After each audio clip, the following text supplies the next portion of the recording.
quinto bloque nomás entonces de Todos a la Cueva. Estamos empezando a despedir por un tiempo a Cecilia Beatriz Díaz. Qué feo suena. Sí, suena Sí, que me están velando. La velamos al horrible. aire. Qué feo suena. Bueno, sí, mientras Wally canta ahí atrás. I say goodbye. Exactamente. Bueno, pero te despedí con todo, por lo menos. Te despedí con una columna, no es que... No sé si con todo, pero bueno. Sí, Con de todo. Sí, con todo. sí. Vendete bien, contá. Me vendo bien. Sí, bueno, en esta oportunidad quería hablar un poco sobre... Había quedado pendiente de meses anteriores del desmantelamiento de las políticas públicas de comunicación iniciadas durante el kirchnerismo y que progresivamente fueron desarticuladas por el gobierno macrista. Quería dar cuenta en parte de lo que tiene que ver un poco con bueno, mi interés de estudio, ¿no? De mis líneas de estudio, pero sobre todo dar cuenta de que durante el kirchnerismo se presentó el avance sobre políticas públicas en comunicación como la democratización de la comunicación. Si ustedes se acuerdan, entre 2008 y 2009 se da granito, ¿no? Entre el conflicto entre Clarín, ¿no? y el gobierno kirchnerista. Y a partir de ahí empiezan como grandes medidas, ¿no? Digamos, podemos nombrar lo que tiene que ver con la estatización de los derechos de transmisión del fútbol, que eso implica un gran golpe a la facturación, ¿no? Del principal grupo económico en comunicación como es Clarín. Y luego la presentación de una nueva ley de radiodifusión que se llamó Ley de Servicios de Comunicación Audiovisual, que comúnmente se le dice Ley de Medios. Que fue debatido durante más de un año, claro, en muchos foros en todo el país. Claro, en todo el fuerzas país, en las populares. universidades. Yo recuerdo foros hasta en Tierra del Fuego, en Ushuaia, digamos. Sí, Fue se ampliamente discutió horizontalmente y verticalmente. Y después, bueno, llegó a todos los niveles, digamos, republicanos, ¿no? De legitimación, que tiene que ver con el voto en el Congreso, digamos, audiencias públicas también en el Congreso. Y luego lo que tiene que ver con el fallo de la Corte Suprema marcando la constitucionalidad que tenía la ley, ¿no? Pero bueno, más allá de eso, para no quedarnos con el tema de la ley y el derrotero de la ley, ¿no? Digamos, las cosas que se cumplieron, las que no se cumplieron, ¿no? A mí siempre me interesó de este proceso pensar que ¿qué había entendido el kirchnerismo en parte de qué era la democratización de la comunicación, la democratización de algo, ¿no? Entonces ahí habría que ver que hay una serie de políticas públicas que se iniciaron a veces en paralelo o luego de la Ley de Servicios de Comunicación Audiovisual que nos permiten pensar un poco en que la lógica de democratización tenía que ver con un Estado que enuncia que él va a democratizar, ¿no? Cosa que es bastante, digamos, de algún modo está en correspondencia con lo que dicen los tratados internacionales, pero al mismo tiempo es llamativo, ¿no? Porque dice, bueno, un Estado, ¿hasta dónde puede democratizar? ¿No? ¿Puede democratizar incluso sus partes, digamos, burocráticas y represivas? ¿No? Entonces me parece que eso es sumamente interesante. Y hay una serie de políticas, ¿no? De medidas, yo creo que si las conté eran más o menos cerca de 50, medidas de todo tipo, donde lo que se marcaba era un Estado interventor en el sector. Interventor no en la lógica de censura, o como uno, digamos, o como algunos sectores piensan la intervención del Estado como algo peligroso, ¿no? Sí, la lógica liberal. Digamos. Exacto. Sino un interventor que, por un lado, generaba condiciones en inversión pública para que el negocio sobre las comunicaciones y las telecomunicaciones se pudieran llevar a cabo y también para que haya condiciones legales para lo que es el ejercicio de la libertad de expresión y que eso también genere industrias culturales que en términos simbólicos y económicos dieran mayor crecimiento y desarrollo a nivel federal y a nivel nacional. Era una lógica, perdón, sé que te interrumpa, Sí. Esta idea de limitar al poder, ¿no? Que tal vez suena paradójico, como vos decías, un Estado limitando al poder. Yo creo que además, digamos, y más trayéndolo para el lado de lo internacional, estas cosas, esta política no se juega solamente entre estados. Es decir, el poder no pasa solamente por los estados. Hoy estamos frente a grandes poderes que se insertan en el ámbito de la sociedad civil y que no están sujetos a impugnaciones, a revisiones, a la visión de poder republicana y que muchas veces pueden voltear las decisiones de un Estado democrático republicano. Nosotros recordemos con respecto a la ley de medios, o sea, se la llevaron puesta, ¿no? Entonces hay una cierta cantidad de poderes que va más allá del poder del Estado y que pueden impugnar las decisiones estatales. Y yo creo que esta es una buena pista para preguntarse sobre la democratización desde el Estado. Yo creo que es bien potente en ese sentido. Sí, en efecto, la lectura que vos hacés tiene que ver un poco con el fin de esas políticas, ¿no? Digamos, cómo fueron desarticuladas. Por eso quería volver a esta noción de, digamos, hubo un laburo de dos partes, ¿no? La infraestructura, digamos, una fuerte intervención estatal en infraestructura, que luego generó empresas mayoristas de servicios. Estamos hablando del caso de ARSAT, porque ARSAT no solamente es un satélite, sino que es una empresa de servicios mayorista de conexión, de conectividad en todo el país. Y luego también tenemos la otra parte, que es la parte, digamos, de los derechos, de las leyes, ¿no? Como Rodrigo recién indicaba, de las limitaciones al poder concentrado, de mayor reconocimiento a nuevos actores, ¿no? Porque cuando uno habla de democratización implica instancias de reconocimiento del Estado, que eso siempre es problemático, ¿no? Si uno siempre lo lleva es siempre polémico, pero bueno, digamos, fue una de las aristas que tuvo este proceso. Ahora bien, ¿qué pasó con estas políticas que uno diría, bueno, en términos generales, bueno, reconocían derechos, hacían más universales los servicios, podían generar mayor desarrollo económico, ¿no? De un tiempo a esta parte, desde hace 2 años, se fueron desmantelando cada una de ellas. De distintas lógicas, desde el vaciamiento de sentido, es decir, sigue el logo, pero no tiene nada que ver con lo que era, ¿no? Caso de los canales educativos. Contenido de la producción, digamos. Exacto. Sí, o sea, el sigue contenido, el logo, pero lo de adentro es un enlatado por ahí claro, que viene de afuera. sigue paca, pero no está samba, ¿no? Porque, claro, como dijo Lombardi, samba está podrido por dentro, ¿no? Entonces, ese tipo de... ¡Qué denso! Claro, o sea, hablaba de la figura del Tecnópolis, ¿no? Del parque Tecnópolis, que Claro, bueno, claro. Habían retirado la figura de samba porque estaba podrido por dentro. Pero esa frase es tan fuerte porque evidentemente habla de mucho más, ¿no? Claro. Por ejemplo, las producciones de samba, bueno, fueron limitadas, si hablamos de eso, ¿no? Por ejemplo, la producción de sentido. Pero también cuando hablábamos de estas empresas mayoristas de tecnología, también fueron desarticuladas. O al menos fueron quedados en manos de las grandes corporaciones.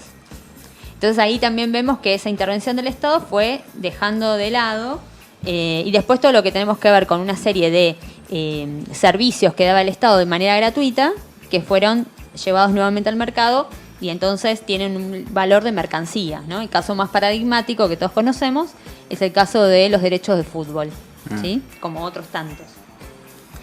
Entonces, en términos de, para no, digamos, caerle con toda la culpa al macrismo, ¿no? Digamos, salir un poco de esa mirada, habría que ver qué condiciones dejó el kirchnerismo para que esto sucediera. Sobre todo porque, digamos, no hubo grandes marchas ni movilizaciones para defender todas estas cosas que yo estoy diciendo. No, de hecho, ¿no? Claro. la ley, digamos, de comunicación audiovisual la borraron de un plumazo con un decreto y no pasó nada. Claro. Exacto, y sigue estando la misma ley con unos recauchutajes, digamos, y la promesa de una nueva ley de convergencia, o sea, la ley Argentina Digital y la ley de Servicio de Comunicación Audiovisual, que iría a una nueva ley que hace 2 años que se sigue discutiendo, una forma del diálogo, ¿no? Digamos, esto siempre que hablamos de la superficie, del parece pero no se hace. Capo, perdón que te interrumpa, pero uno de los caballitos de batalla en ese sentido es que la vieja ley no incluía las nuevas plataformas, ¿no? Que Claro. las nuevas plataformas internet, etcétera, etcétera. En ese sentido iba también para pegarle. Criterio pegarle. productivista.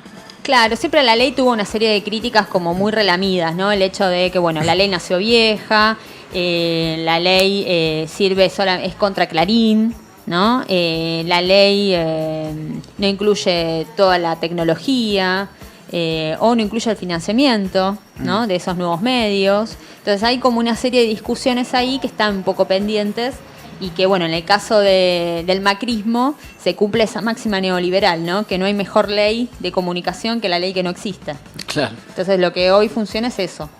Yo creo que hay 3 factores principales en la discusión, por lo menos en el fin de esas medidas de comunicación que había en el kirchnerismo. El primero tiene que ver con la falta de institucionalización de muchos de los programas, la participación, o sea, los niveles o los canales de participación que incluían esas políticas y la apropiación social. me dedico un poquito a cada uno de ellos. Falta de institucionalización. Hay muchas políticas que dependían de resoluciones ministeriales, o sea que estaban muy cargadas de voluntarismo, más que... De voluntad política. Exactamente, obviamente voluntad política, pero también dependía mucho al interior de su funcionamiento y el sostenimiento de los trabajadores más que las decisiones políticas, porque también durante el periodo hubo distintos niveles de aumento o baja de presupuesto. Esto hay que decirlo también, digamos, de presupuesto o de acciones políticas de quién podía decidir y quiénes no. Claro. Un caso paradigmático es lo que pasa con las señales de la TDA, del Sistema de Televisión Digital Abierta, como Aqua Mayor y Aqua Federal. Son 2 canales que seguramente ustedes no lo conocen, o la mayoría de la gente no los conoce, pero que eran gratuitos y que venían con el sistema TDA, que dependían, por ejemplo, del Ministerio de Planificación. Pero no tenían, o sea, por ejemplo, eso fue uno de los casos muy, muy paradigmáticos de los nuevos canales públicos. Los canales que dependían de ministerios, para su funcionamiento necesitan una lógica de recursos económicos que dependían de los expedientes del Estado. Cosa distinta ocurría en los medios educativos, como Encuentro, Paca Paca, que seguramente en general tenían como mayor prestigio social por la calidad, etcétera, pero ellos dependían de una empresa que era Sociedad de Estado, ¿no? De Educar, Sociedad del Estado, que eso le permitía tener una mayor fluidez en las decisiones y que eso se veía en la programación, ¿no? Doy esa perlita, pero digo, había discusiones internas en cuanto a quién definía, ¿no?, los contenidos y sobre todo que se fueron muchas veces creando nuevas señales en manos del Poder Ejecutivo que no estaban muy del todo planificadas. Es decir, bueno, Aqua Mayor, o mejor dicho, Aqua Federal, ¿qué cosa distinta va a ofrecer al canal Encuentro? ¿Sí? Entonces Aqua Federal se dedicó, por ejemplo, a transmitir todas las producciones nacionales que se hacían mediante el financiamiento del VACUA, de Fomento TDA y de otros programas de financiamiento de productoras chicas en todo el país, ¿no? Pero bueno, todo eso sin demasiada publicidad, por eso que nadie conoce estas cuestiones. Y bueno, digamos, esas cuestiones que tienen que ver con la falta de institucionalización. Otro aspecto importante es la participación, es decir, no había participación constante de todos los sectores que estaban inmiscuidos. Entonces, cuando se desmantelaron... Le faltaba sociedad. Exactamente, faltaba resistencia, ¿no? Y otro punto es la apropiación social, que en parte tiene que ver con este desconocimiento y sobre todo con la falta de apropiación social con lo que implicaba el derecho a la comunicación. ¿Sí? En general hay una noción más del derecho, yo tengo esto porque lo pago, y no en nociones de derechos sociales compartidos.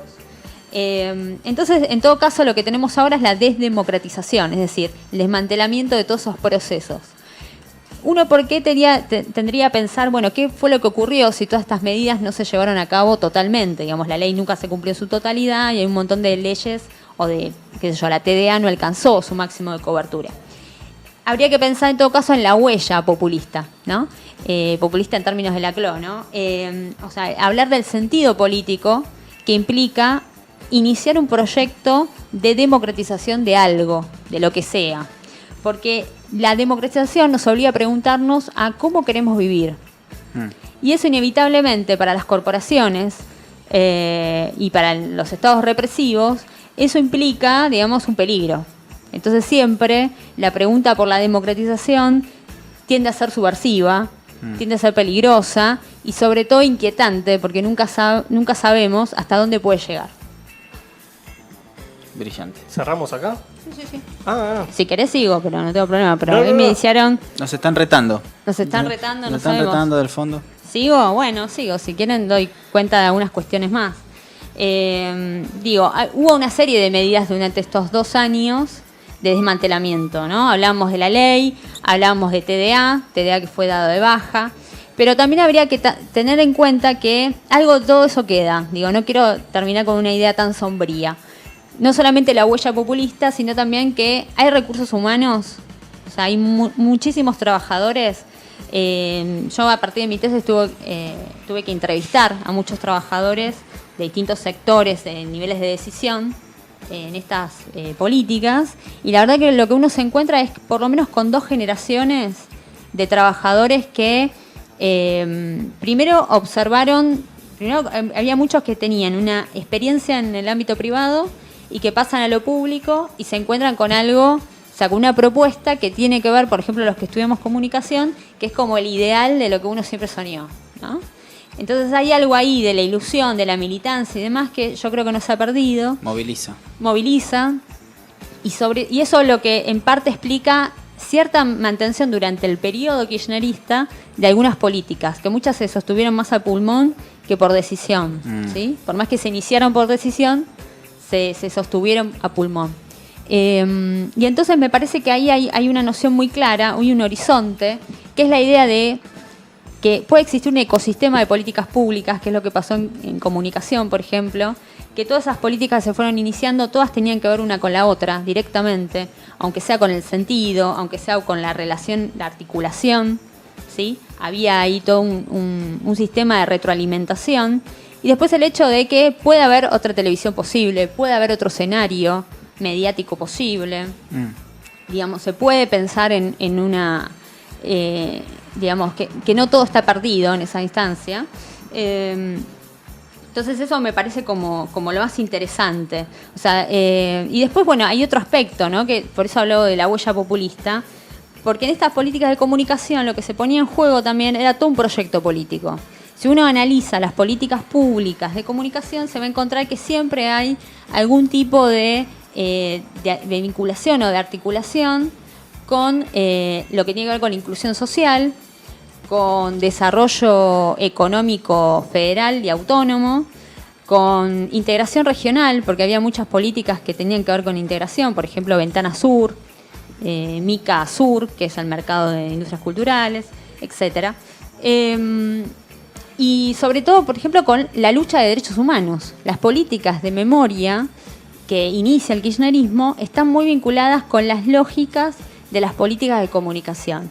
Y no es casualidad entonces que el antagonista coincida, ¿no? con ese enemigo, digamos. Claro. Quienes han crecido económicamente en el neoliberalismo y parte de su acumulación originaria se da en la dictadura militar, no es casual con un marco regulatorio tranquila, o sea, obsoleto durante toda la democracia, como fue la ley de radiodifusión. Así que, bueno, gran. Me quedaría. Porque, o sea, vos en un momento. Quedan 2 minutos más o menos, así que podemos hablar con esto. En un momento mencionabas que, suponete, se hizo Encuentro y Paca Paca, mejor dicho, más para los niños, digamos. Encuentro era un canal más cultural. Pero también estaba el tema de Aqua Mayor, que era un canal orientado directamente hacia la gente adulta, digamos, hacia la gente mayor, que era algo que no existe en otro lado. No existe en Latinoamérica. O sea, no existe en otra parte del mundo una experiencia de un canal público destinado a los adultos mayores. Y esa política, vos fíjate que ahí vemos la articulación. Por ejemplo, fue pensado para... ¿Se acuerdan que los primeros decodificadores de TDA se daban a los jubilados? Claro. Primero los jubilados y los que recibían la AUH. Entonces, esa señal era específica para ellos. ¿Cómo fue pensada? ¿Cuál era el contenido? Bueno, tiene que dar cuenta de las políticas para adultos mayores que realiza el PAMI, el ANSES. Derechos. Digamos, tiene que aparecer todo eso ahí. Y después viene la parte creativa.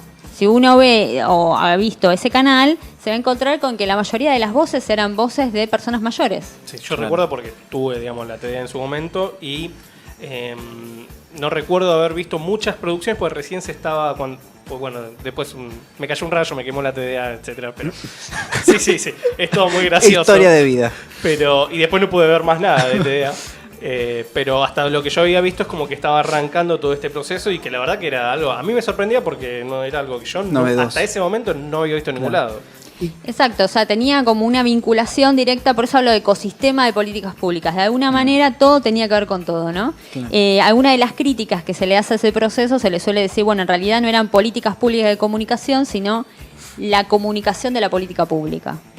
Y es interesante para pensar, porque me parece que había una intención no solamente formativa de audiencia, sino formativa de ciudadanos para ese proyecto político. Cuando vos estabas contando todo esto, digamos, de la cuestión de la política pública y demás, yo lo estaba pensando en función de lo que está pasando actualmente, digamos, con lo que se quiere hacer en términos de políticas de ciencia y tecnología, la restauración en términos de ciencia y tecnología, y cómo se llama, cómo han resistido, ¿no? Desde el ministerio. Entonces, para pensar esta cuestión de la política pública en función de la resistencia frente a ciertas restauraciones, es piola pensar esto como la institucionalización de la política, pero también cuáles son los actores que se están movilizando hoy, ¿no? Porque hoy los que organizan la resistencia a la política científica de Macri son los mismos becarios, es decir, son las mismas personas que han sido incluidas en el Estado. Es esa misma interpenetración Estado-sociedad la que está tratando de frenar las decisiones por voluntad política. Entonces, tal vez de cara para el futuro, para las vueltas y demás, o para las políticas que tienen que ver con la democratización, tal vez tenga que ver con hacer ingresar un poco más de sociedad al Estado para pensar la resistencia de otro lado. Ojalá, Rodri, te firmo en cualquier lado, te digo. Sí, ojalá que sea así, pero sí es verdad, digamos, se han generado de alguna manera como agrupaciones, organizaciones, es decir, la politización que genera los procesos de democratización han también generado organizaciones. O sea, me parece que eso no es menor y no me parece menor el caso que hablas de ciencia y tecnología, que es un sector que casi por tradición tiende a ser muy individualista. Claro. Es que se dieron cuenta, digamos, que el proyecto de país, por ejemplo, que propone el gobierno nacional, no va hacia el lado de la industria y de la incentivación hacia la investigación, sino que todo lo contrario. Claro, le sacan las condiciones. Exacto. Así que bueno, vamos cerrando esta tremenda columna de despedida, inicio y despedida, porque hasta ahora no habías hecho una columna en solitario, pero bueno. De cierre temporario. Temporario, por ahora. Claro. Dejamos ahí el misterio. Exacto. Pero vas a volver en un futuro no muy lejano. Así que bueno, muchas gracias Cecilia Díaz por compartir todos estos sábados de 12 a 14 horas con nosotros. Gracias Rodrigo gracias por la labor en política internacional. En la labor de producción estuvieron Christopher Cardarelli alias Wally, Cristian Secul Justi, en la coordinación de piso estuvo Leticia Leibelt y en la operación técnica Diego Durso. Creo que no me olvidó. Estuvo Eva Morales Guido también en la columna de políticas de salud y creo que no me olvidó nada más. Así que bueno, me dicen ahí atrás las redes, pero ya le dijimos como 5 veces. Facebook Todos a la Cueva, @TodosCueva en Twitter y Todos Cueva en Instagram. Así que cerramos así, pues miren, son las 14 horas y no tenemos que ir. 14:01, me están echando ya. Así que bueno, mi nombre fue Lautaro Pérez, esto fue Todos a la Cueva y nos volvemos a encontrar el sábado que viene. Chao.